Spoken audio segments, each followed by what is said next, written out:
Olá, começa mais um Conversa Criminal Podcast, o seu podcast sobre as ciências criminais. Sou Augusto Rodrigues, advogado criminalista. Olá, meu nome é Felipe, psicólogo. Agradeço aqui o convite com muita honra, psicólogo forense, para estar falando aqui das questões judiciais do nosso dia a dia. Hoje viemos aqui com a presença do Dr. Felipe Gomes para falarmos sobre a perícia técnica, mais especificamente envolvendo a perícia técnica decorrente, envolvendo a psicologia forense. O professor Felipe também foi um dos nossos convidados no episódio anterior, no episódio 23, que tratamos da psicologia forense. Então, novamente, contamos aqui com a presença do Dr. Felipe para conversarmos a respeito dessa produção de prova técnica. Então confira mais esse episódio do Conversa Criminal Podcast.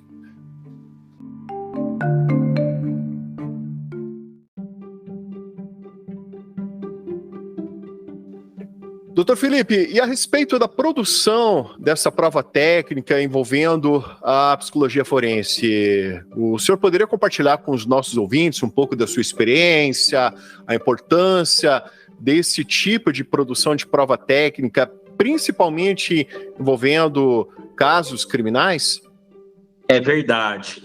Até agradeço a segunda oportunidade de estar aqui, justamente poder conversar desses temas, né, um pouco sobre a psicologia forense, que é o tema do meu interesse. Então, para mim, uma oportunidade novamente de apresentar essas questões, de falar um pouco sobre o trabalho, né, sobre o meu trabalho, e justamente agora na oportunidade aqui de poder conversar sobre a questão da importância, né, das provas técnicas no sentido da psicologia, né? Ou seja, esse tipo de prova que é produzido dentro de um processo criminal ou até mesmo extrajudicial para falar sobre questões aí ligadas ao comportamento, à motivação dos envolvidos, as questões ligadas aos depoimentos e credibilidades. Todas essas são matérias do qual a prova técnica da psicologia, seja ela uma perícia ou o assistente técnico, que hoje a gente vai falar também aqui da importância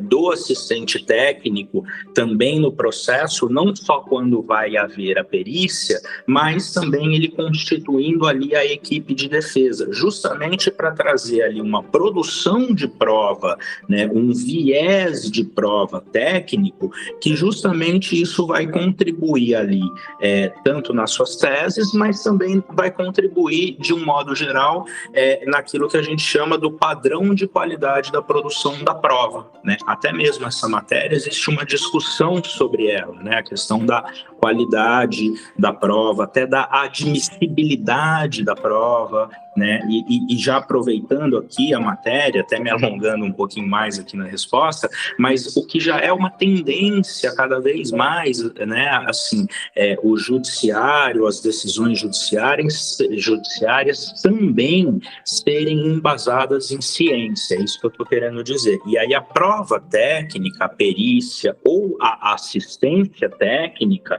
ou uma prova extrajudicial, uma perícia particular, digamos assim, ela justamente vai trazer, né, essa cientificidade para o processo.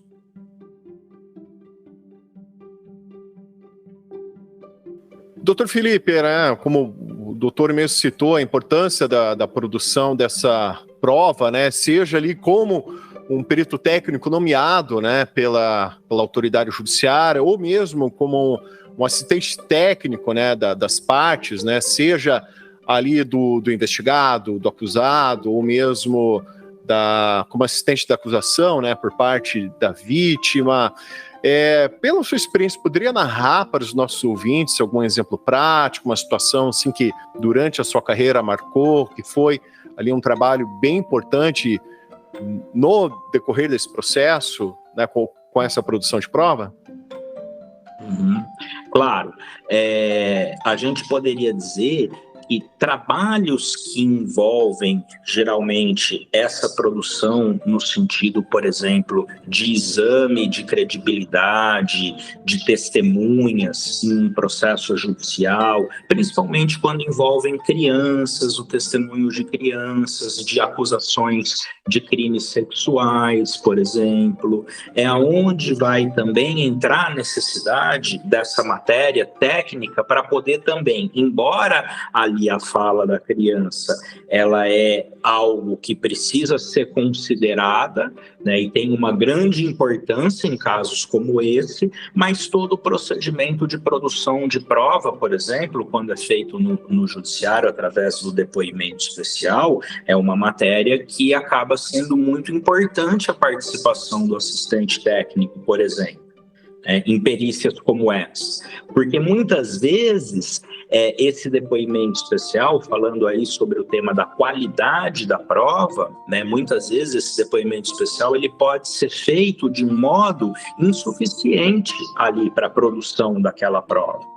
Então, não é também incomum em casos do judiciário onde o próprio depoimento ele acaba sendo insuficiente. E existe até uma discussão em si, se só o depoimento, né, uma discussão mais assim, eu diria, filosófica ou epistemológica, se só o depoimento especial, né, ele garantiria ali uma forma adequada de fazer a justiça, até questionando o papel do psicólogo como perito, se ele estaria lá para ser um inquiridor, produzir provas, né, através da inquirição de uma criança. É um tema bem delicado, inclusive, e que na atualidade, né, estou falando isso, você me perguntou de casos que marcam, não estou citando um específico, mas estou dizendo como essa é uma realidade do nosso trabalho. Por exemplo, no dia a dia, na atualidade, justamente em casos que envolvem depoimentos dessa natureza, por exemplo, o depoimento especial. E justamente também essa perspectiva crítica que até precisa ter, se o próprio depoimento especial ele é suficiente ali como um dispositivo de inquirição e de chegar à verdade, mas essa é uma outra discussão, né? Porém, a questão justamente técnica de poder ali, então, principalmente em provas como essa de produção de prova, seja ela antecipada, na fase policial, ou no próprio processo judicial, né, já se tem até uma compreensão mais moderna, é isso que eu quero dizer, do advogado buscando ali na sua equipe de defesa, trabalhando com o assistente técnico, numa produção de prova como essa, por exemplo, ou mesmo numa revisão criminal de um assunto como esse, por exemplo, através de novas provas que ele possa produzir, periciais, né? Novas provas de avaliação da personalidade até de um cliente que possa já estar apenado, e no sentido de verificar ali se tem alguma progressão da pena, alguma modificação a ser feita. Tudo isso fundamentado também, né, não só na questão técnica, mas dentro ali das ciências psicológicas, ela acaba sendo o fundamento de muitas coisas que existem na justiça, como essa que eu citei, né, do depoimento, por exemplo, no sentido de analisar os protocolos, a estrutura, o conteúdo, no sentido da avaliação ali da personalidade ligado a pessoas que cometeram infrações penais, né, qual que é a relação que isso possa ter, né, com essa questão da aplicação da pena. Então, muitas vezes, acaba sendo até, como se diz, subutilizado isso na justiça, no sentido de elevar a qualidade técnica da produção da prova. Por isso que a tendência cada vez mais é justamente essa interdisciplinariedade ali, buscando trazer para o processo judicial questões técnicas, provas técnicas, avaliações, pareceres, né, de outras matérias.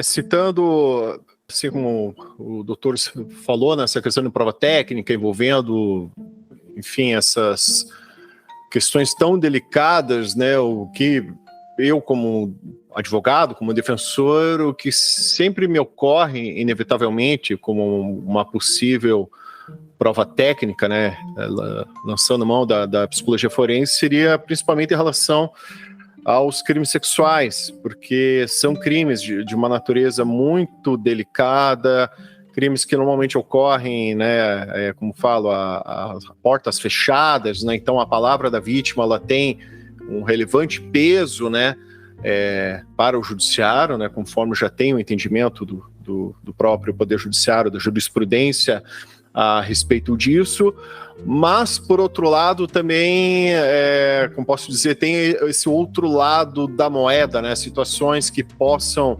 envolver ali uma falsa memória, ou uma situação envolvendo uma possível violência contra a criança, talvez uma indução de depoimento, enfim, porque são relações tão complexas, né? Ainda mais pensando situações que eventualmente podem envolver uma situação de alienação parental, enfim, é algo bem complexo. Eu até, nessa pergunta, eu até cito um filme que eu vi há um tempo que me marcou, que é o filme A Caça, um filme de 2012 com Mads Mikkelsen, não sei se o doutor assistiu, mas é um caso em que tem uma criança, né, uma menina, e ela, praticamente com uma falsa memória, meio que um misto assim, de coisa, ela acaba criando uma história de que ela foi ali, possivelmente sofreu um abuso de seu professor, que no fato do filme não ocorreu, mas, enfim, acabou meio que surgindo essa história que a criança criou, enfim. A pergunta que eu faço, a partir de um trabalho como assistente técnico, né, lançando mão da psicologia forense, é possível, a partir desse exame técnico, apurar se ali há uma falsa memória ou algo lúdico por parte dessa possível vítima, claro? Tanto, e assim, eu faço a pergunta, tanto no aspecto defensivo de apurar isso, ou mesmo atuando como assistente da acusação, de demonstrar, né, que apesar de ter depoimento especial, de ter a perícia técnica, mas também, eventualmente, como assistente de acusação, corroborar também com as alegações dessa possível vítima. Então, a pergunta que eu faço é assim, se tanto do aspecto da defesa, né, de se apurar uma possível falsa memória, ou do aspecto como assistente de acusação, né, de assim, através dessa técnica, corroborar tecnicamente o depoimento dessa possível vítima. Legal, você tocou num ponto bem interessante sobre esse tema, que é justamente a questão da memória, né? Então, veja, você está correto. Essa é a pergunta que se faz para o perito, essa é a pergunta que o judiciário vai fazer desses profissionais, né? O perito, o psicólogo, para que eles possam ali avaliar questões ligadas à memória, à formação da memória e, eventualmente, a uma falsa memória. E por que isso? Porque a compreensão do que é a memória é justamente uma compreensão da psicologia. Então, muitas vezes ali, na questão do direito, ele não tem como aferir isso, por isso que ele vai precisar do perito. Então, respondendo a sua pergunta, é possível sim, justamente porque essa é uma questão da psicologia ser avaliada, é uma categoria da psicologia, ou melhor dizendo, é uma dimensão psicológica do sujeito, a memória também. Né? A memória, quando você toca nesse assunto, é muito interessante porque nós vamos poder identificar como as questões são armazenadas na memória, como a memória funciona. Então, quando você fala da memória, é importante entender que ela é um processo psicológico básico do ser humano. Então, ou seja, também preciso compreender o que é memória, né? Eu às vezes até brinco também quando eu vou explicar esse tema sobre as falsas memórias, inclusive eu fiz uma série de lives recentemente, que está aí no meu perfil, sobre as falsas memórias, e lá eu falo que para primeiro você saber o que é uma falsa memória, você tem que saber o que é a memória. Ou seja, como a memória funciona, como funciona o processo de armazenamento de informação. Então, a memória nada mais é que um processo de armazenamento das informações. E é muito importante saber, que é o mais interessante, é que a nossa memória são duas coisas. Ela, primeiro, funciona por associações, então é muito comum você associar uma coisa a outra e a nossa memória vai funcionando por associações, e existe um processo de armazenamento então das memórias, o interessante é saber isso, e dentro desse processo existem etapas do armazenamento da memória e também etapas de recuperação da memória.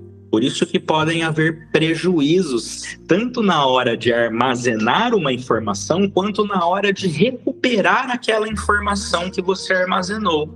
Então, isso que nós vamos ali investigar numa avaliação de como formou aquela memória. E uma coisa mais importante de saber é que justamente a memória humana, por incrível que pareça, a característica que mais influencia a memória, você sabe qual é? Não, doutor, qual seria? Notem, é justamente a característica da sugestionabilidade. Então, a nossa memória, ela é sugestionável, existe essa característica, Então, diante de todas essas questões, está vendo? A memória passa a ser, sim, um problema dentro de um exame que a gente realiza, que é o exame da credibilidade. Por isso que eu falei do padrão de qualidade da prova, ou seja, para aferir uma credibilidade a um discurso ou a uma prova, essas avaliações sobre o armazenamento, o processamento das informações, a recuperação, elas precisam ser avaliadas do ponto de vista técnico para você poder identificar se o ponto de credibilidade é possível ali você aferir determinada situação e determinado discurso. Então, essas questões, e justamente o protocolo da entrevista do depoimento especial, que é a entrevista investigativa, ele vai usar de uma técnica que é de verificar cognitivamente, O que é cognitivamente? Verificar esses processos psicológicos sobre o armazenamento da informação, através ali das entrevistas com a criança, de uma forma adequada à linguagem da criança, mas recuperando da memória essas informações. E como isso é feito dentro da técnica do depoimento especial e do protocolo? Através de uma etapa que a gente chama de reconstrução do contexto original da cena através da memória. Então, veja, e muitas vezes o profissional técnico ele não faz isso tão bem feito ali no depoimento especial. Daí, de novo, a importância do assistente técnico, porque ele deve reconstituir ali na entrevista, através da técnica, a cena da memória da criança e reconstituir aquela cena na entrevista. Então, é assim que ele aplica o protocolo para verificar se aquela informação, como você falou, ela está armazenada na memória, ela tem problemas ela tem algum tipo de problema ali na formação dela, de manipulação, enfim, ou de outras questões que também distorcem a questão da memória. Mas, justamente essa questão do protocolo, que é recriar o contexto original, permite você avaliar, porque você coloca a criança na cena cognitivamente e explora da memória dela os detalhes do qual ela vai narrando a história quando você vai explorando aqueles detalhes. É assim que o protocolo diz para você averiguar essa questão cada vez mais ali na entrevista. E essa é a parte mais potente do protocolo, digamos assim. Essa é a parte que vai reconstituir a cena através da memória, vai explorar. É como se fosse uma analogia que eu faço, é como se fosse uma perícia de local de crime. ele reconstitui a cena, tá vendo? E a entrevista do depoimento psicossocial, o perito deveria reconstituir a cena com a criança. E muitas vezes ele faz isso muito rápido, né? Não aprofunda esses detalhes. E quanto mais reconstituir a cena, que é a parte mais potente do depoimento, melhor, porque é como o doutor colocou aqui na sua pergunta, tá correto, né? Melhor porque vai ajudar a identificar se aquilo é uma formação da memória, se é uma falsificação, né? Era essa palavra que não me veio, se é uma falsificação da memória, uma distorção, né? Aqui é justamente essa exploração do contexto original através da memória. É uma técnica cognitiva que pode ser aplicada, pode e deve ser aplicada, e o protocolo do depoimento, ele pressupõe o uso desse tipo de técnica que eu estou descrevendo aqui mais ou menos para vocês.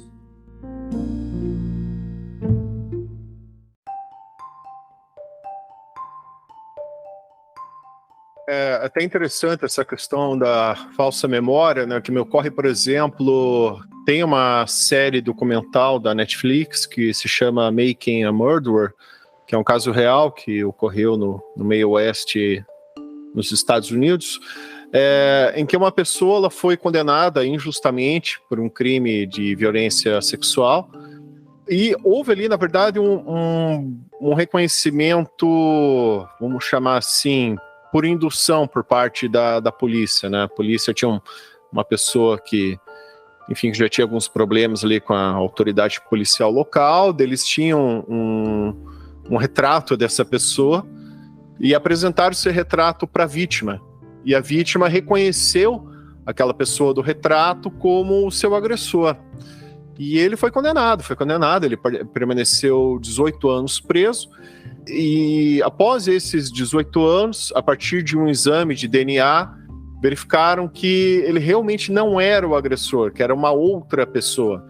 Mas a vítima, a partir desse reconhecimento, ela construiu essa memória, né, essa falsa memória de que aquela pessoa reconhecida teria sido o seu agressor.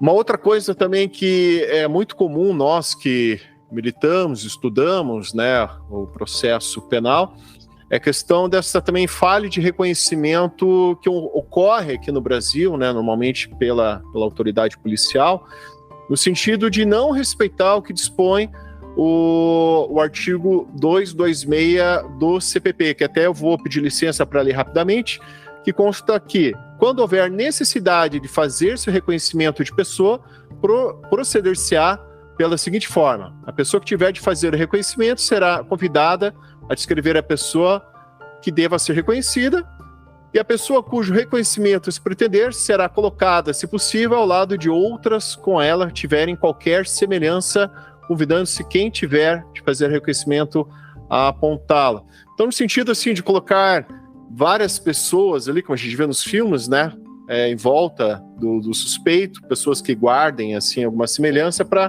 a fim de evitar alguma falsa memória para a pessoa que ele está a reconhecer.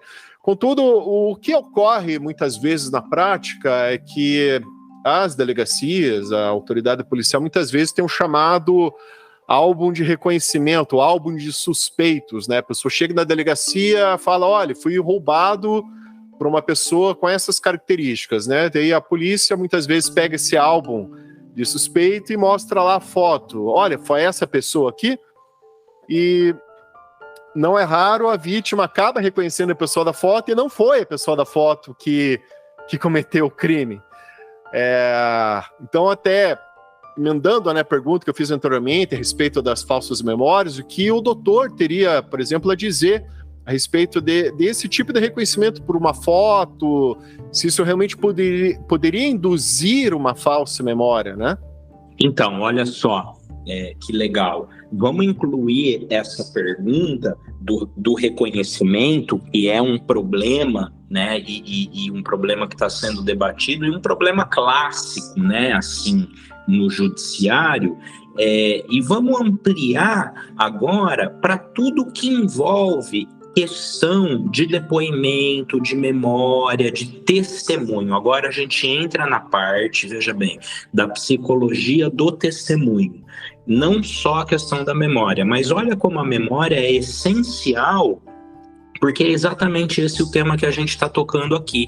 Tanto num testemunho, num reconhecimento fotográfico, de imagem, ou num depoimento da percepção de uma testemunha que testemunhou um fato, porque o fato também tem a ver com a percepção da testemunha, não só com a questão do que ela presenciou, mas a percepção, né? Então, ou seja, são duas coisas diferentes, são os órgãos do sentido e né, que primeiro ali trazem a informação e a percepção do que ela tem. Então, a questão da memória, ela é problemática em muitos contextos. Por isso que é tão clássico na justiça, né, situações como essa que você citou, né, de pessoas que foram condenadas injustamente por reconhecimento, por problemas no reconhecimento, por problemas no depoimento, por problemas na testemunha, por problemas na memória. E por que isso acontece? Exatamente por conta da mesma categoria do que nós estamos discutindo aqui, que é o problema da prova testemunhal, ou seja, a testemunha, né, que vai ali utilizar uma percepção pelos seus órgãos do sentido de como ela armazenou a informação, de como ela recupera aquela informação, né? E tudo isso é muito problemático e leva a esse tema que é a condenação de inocentes. E que aqui no Brasil a gente tem, inclusive, muitos exemplos, índices altos, justamente pela precariedade do que a gente está até conversando aqui, da prova técnica, do padrão de qualidade da investigação, é justamente por conta dessa precariedade. E aí tem mais problemas ainda. Mas a questão é que, dessa categoria da memória, então tudo isso é muito problemático. A credibilidade de uma testemunha que viu, que lembrou. Por isso que a psicologia, ela tem que estar nessa matéria dentro do judiciário, porque ela vai dar uma visão ali para compreender o gerenciamento da testemunha, da prova testemunhal. Isso é fundamental para o judiciário, seja para acusação, seja para defesa. Agora, a defesa, quando ela traz esse pensamento integrado dentro do processo, ela passa a ter uma compreensão diferente também do processo. Ou seja, ela consegue gerenciar as testemunhas através ali desse entendimento sobre os problemas que existem com a prova testemunhal. Que você colocou do reconhecimento, e veja como isso se estende para praticamente todas as situações que envolvem prova testemunhal.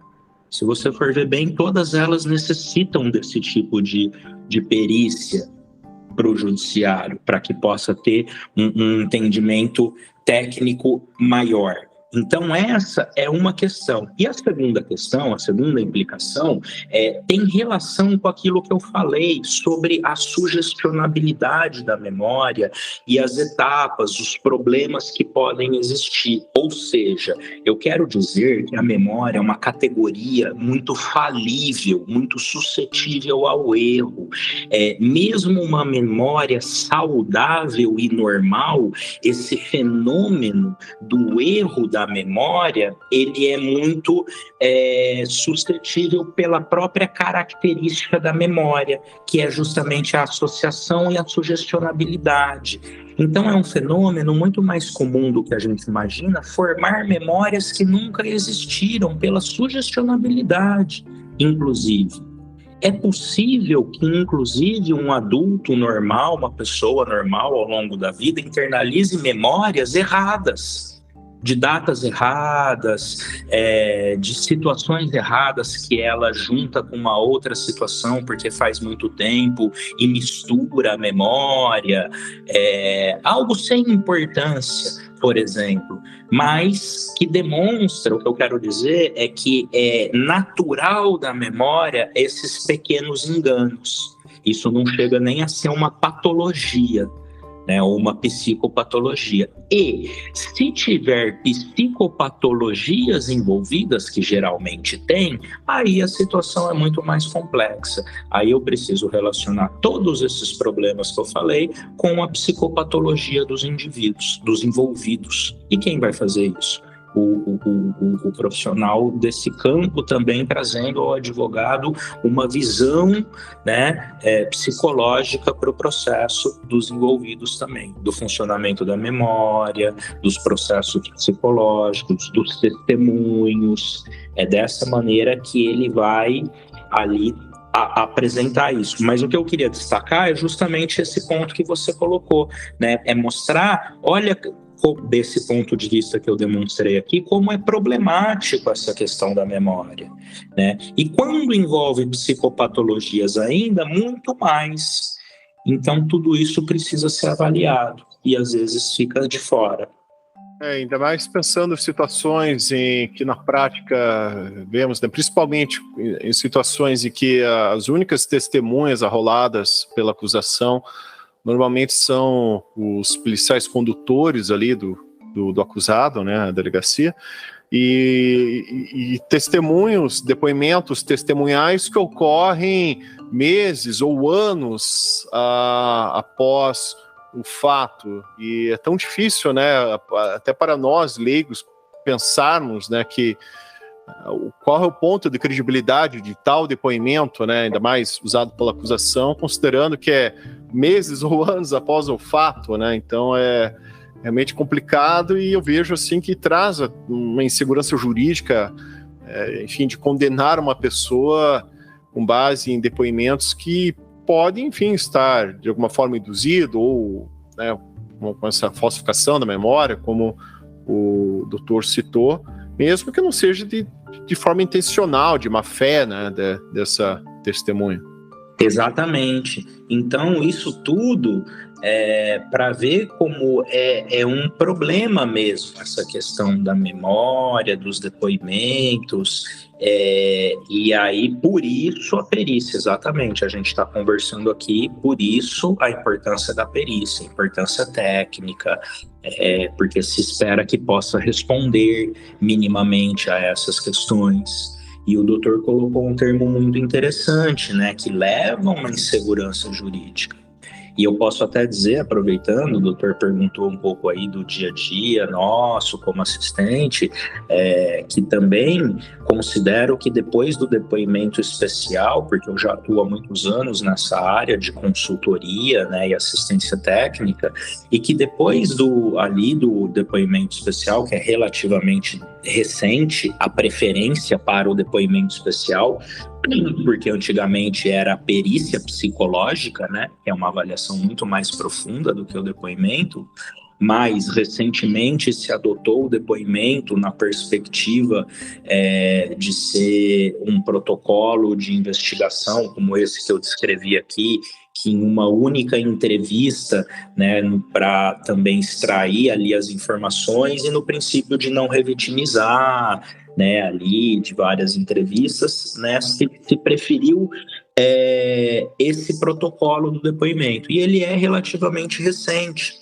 E depois dele, né, vem aumentando esse tipo também de demandas, né? Era nisso que eu queria chegar, de casos que vão ter o depoimento, de denúncias, de condenações de inocentes também. Essa demanda, ela vem aumentando, e vem aumentando também, eu achei interessante esse termo, porque também com esses problemas, né, o doutor tocou exatamente num ponto, a gente vê isso na prática, no dia a dia, era isso que eu ia querer dizer. A gente vê também os clientes, né, vivendo essa insegurança jurídica, sobre esse termo, né? Ou seja, uma falsa acusação pode acontecer com qualquer um, né? Claro, ninguém está isento de determinadas situações, né? Mas a sensação de uma insegurança jurídica, de não ter como se defender, de não ter dispositivos ali de buscar a verdade, de averiguações, né? De perícias técnicas. Então, essa sensação de insegurança jurídica também é uma realidade do dia a dia do nosso judiciário ou da pessoa que está ali né, em relação com a justiça, o jurisdicionado. Então, é uma realidade do nosso dia a dia. E quer queira ou não, o advogado, o próprio assistente técnico, né, acho que o sistema judiciário como um todo está envolvido com essa situação.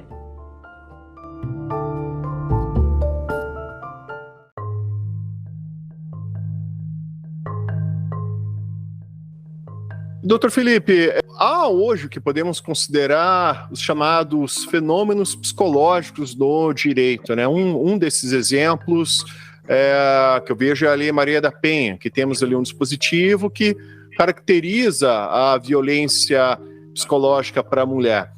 Mas, em contrapartida, para nós do direito, né, trabalhamos com a letra fria da lei, né? Vamos ali apenas nessa interpretação da letra da lei a respeito de uma situação jurídica, né, de um fato jurídico que envolva a violência psicológica. Contudo, aí já estamos extrapolando, né, o direito no sentido de classificar, num caso prático, o que seria uma violência psicológica. A respeito disso, e também se o doutor quiser citar outros exemplos, né, que tem essa interseção, né, do direito com a psicologia forense, mas em específico, assim, como poderia se caracterizar numa situação prática, através de uma perícia técnica, como assistente técnico, uma violência psicológica? Perfeito, a gente pode citar outros, mas esse ponto ele é importante sim, porque ao meu ver, primeiro, eu considero um pouco, né, esse é um pouco o outro lado que a gente está conversando, né, apesar aí das fragilidades, né, as precariedades que a gente tem, eu considero também de uma certa forma um certo avanço, né, de cada vez mais, né, como você bem colocou aqui, fenômenos psicológicos sendo reconhecidos ali por questões legais, né? Como é o caso aqui específico, né? Haja visto, a gente pode falar de outros, mas o específico do que caracteriza a violência psicológica, né? No caso, contra a mulher, por exemplo. Então, o que caracteriza essa forma de violência. E veja, é claro que recentemente, se eu não estou enganado, a partir de 2015, a última alteração foi ali no texto justamente, né, como você colocou, objetivamente, incluir a violência psicológica no sentido de fazer ameaças, causar danos psicológicos, né, questões ali dessa natureza. Então eu considero como um avanço sendo reconhecido ali, embora esse fenômeno já era compreendido, mas ser reconhecido pelas questões ali legais, né, também, fazendo justamente essa importância. Eu considero como um avanço nesse sentido. É claro que tem muitos outros, e acredito que a tendência é avançar cada vez mais. Então veja, só num exemplo prático, em casos como esse, né, o que eu estou querendo dizer? Como entrou nesse dispositivo legal da Lei Maria da Penha ali a caracterização de um fenômeno psicológico como uma forma de violência, se você pegar lá no texto, para você realizar aquele tipo de avaliação, somente um psicólogo vai poder aferir, que esse é o papel do perito, né? Aferir para a justiça a gravidade do dano, por exemplo, né? Se houve um dano, qual é a gravidade, em casos, por exemplo, de violência psicológica. Então, aquilo que está descrito ali na questão legal, somente um perito ou um assistente técnico vai poder fazer essa avaliação para a justiça. Então, por exemplo, num caso de uma mulher que sofreu situações de violências como essa, e ela vai propor uma ação criminal e ela não tem provas, veja, e essa é a dificuldade, porque essa é uma forma de violência que não deixa provas materiais. Porém, elas deixam provas de outras ordens, que são provas psicológicas. A gente também tem essa nomenclatura, né? São vestígios imateriais. Ou seja, imaterial é relativo a algo que não é um vestígio biológico, né, concreto. Ele é psicológico, comportamental, de uma outra ordem. Então, justamente essa dificuldade de produzir a prova, num caso como esse concreto, a cliente, por exemplo, do advogado, ela pode buscar o assistente técnico para fazer essa avaliação independente e, por exemplo, diagnosticar se enquadra naquele item da violência psicológica, como descrito ali na questão legal e penal, e qual o impacto daquilo. Então, ele caracteriza ali a forma de violência, ele afere o dano, fundamentando um pedido, por exemplo, outros tipos de pedido, né? Mas essa é a importância em casos como esse, né? Em casos, olha, recentemente também estou atuando em um caso até similar a esse caso que apareceu na mídia, mas numa proporção muito menor, que também não é incomum na justiça, no sentido de relações entre mãe e filhos e filha, quando tem também problemas que envolvem a Lei Maria da Penha, envolvem violência psicológica, violência física. Veja que esse é um fenômeno comum, inclusive numa relação de mãe comum, entre aspas, eu estou querendo dizer, é comum também dentro aqui da psicologia forense, da psiquiatria forense, esse tipo de relação, sobretudo entre mãe e filhas. Então não é algo incomum. E também existe isso em matéria judicial. E agora, cada vez mais novo com essa questão legal, porque embasa ainda mais uma violência psicológica, no sentido ali de colocar medidas protetivas. Pode haver uma facilidade maior de uma filha colocar medidas protetivas em relação à sua própria mãe, ou em relação a outras pessoas, né? Homens, ali, ou vários outros tipos de formas de violência. Então é dessa forma, né, que já fazíamos isso antes da lei, né, nesse tipo de avaliação, e com os dispositivos legais vai cada vez mais tendo o entendimento, o reconhecimento, né? Não sei se eu esclareci também sua pergunta.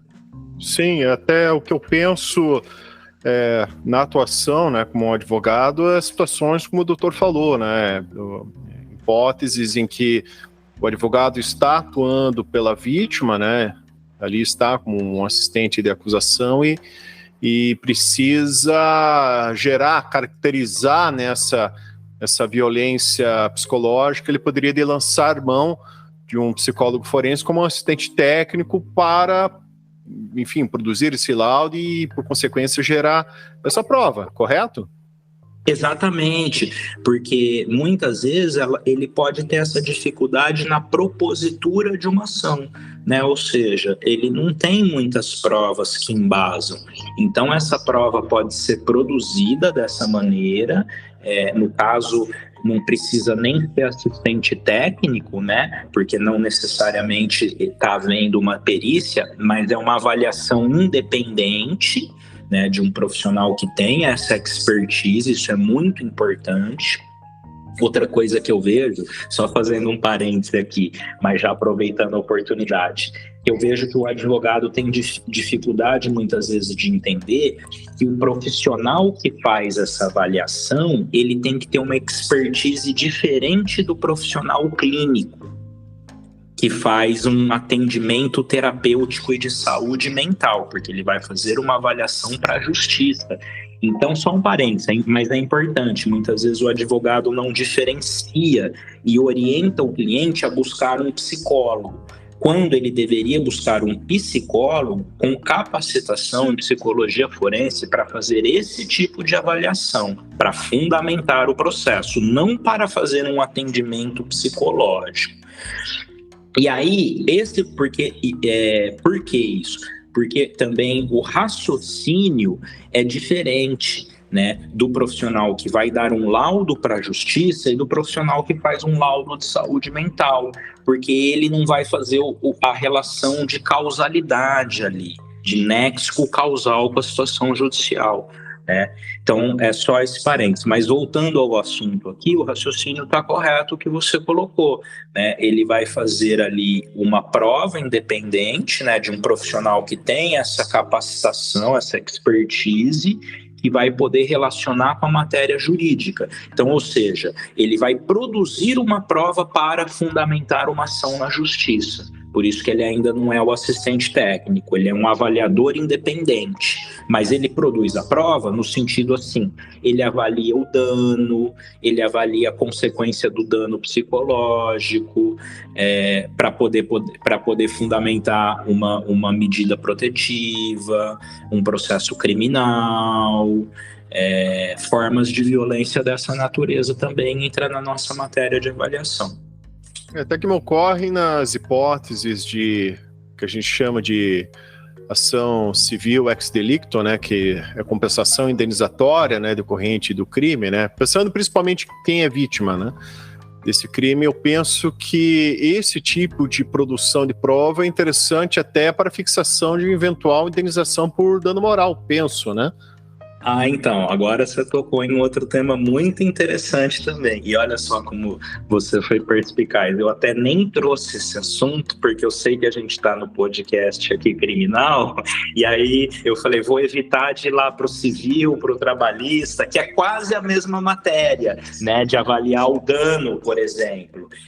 Mas que depois eu também estava repensando na minha forma de atuação, porque é justamente essa compreensão que às vezes o criminal precisa ter para orientar o cliente até o fim, porque o que eu estou vendo agora é que a tendência cada vez mais é que o processo criminal também desencadeie um outro processo, muitas vezes, de dano, de discussão de dano moral ou dano psicológico. E aí, veja bem, aí a avaliação desse dano também, ela vai ter que ser feita, né? Isso já fundamenta esse dano moral também, e pode ser feita também uma nova avaliação, né, nessa outra ação de dano moral para demonstrar a extensão do dano sofrido, né? Qual foi a extensão, qual foram as consequências, né, dentro do processo civil, né? Então vai haver a perícia nessas duas áreas. Olha que interessante,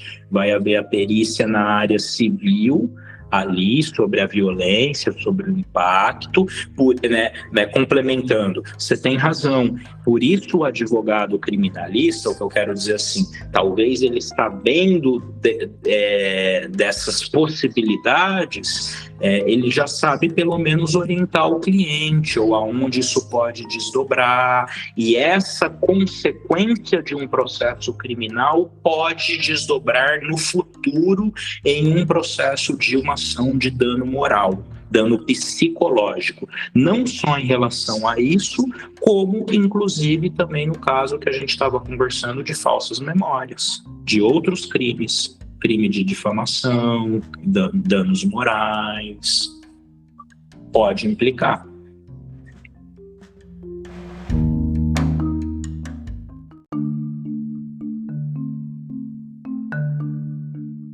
Então esse foi mais um Conversa Criminal Podcast. Quero que mais uma vez agradecer a presença do professor Felipe Gomes, que veio aqui nos brindar seu conhecimento relacionado à produção desse tipo de prova técnica relacionado à psicologia forense. Então, professor, doutor Felipe, muito obrigado mais uma vez pela sua presença. E temos aqui um público, né, composto por advogados, estudantes. Se o doutor quiser passar algum recado, fazer a divulgação do seu trabalho, fique à vontade, por favor. Legal. Olha, eu que vou agradecer aqui ao convite, novamente, de poder estar aqui nessa oportunidade, né? Se a gente veio uma segunda vez, é a confirmação, então, que deu certo. Espero também vir em outras. Fiquei muito feliz com o convite. Espero mesmo que tenha agregado um pouco do que eu trouxe aqui para o público que assiste, para vocês, os advogados, estudantes. Queria ressaltar que sempre quando participo é uma oportunidade de poder não só apresentar um pouco sobre o trabalho, mas de debater as ideias, que eu sempre percebo a importância desse tipo de troca, e muitas vezes cada profissional vai trazer um pouco ali da sua área, de um conhecimento que vai agregando, e eu sempre vejo o advogado buscando muito conhecimento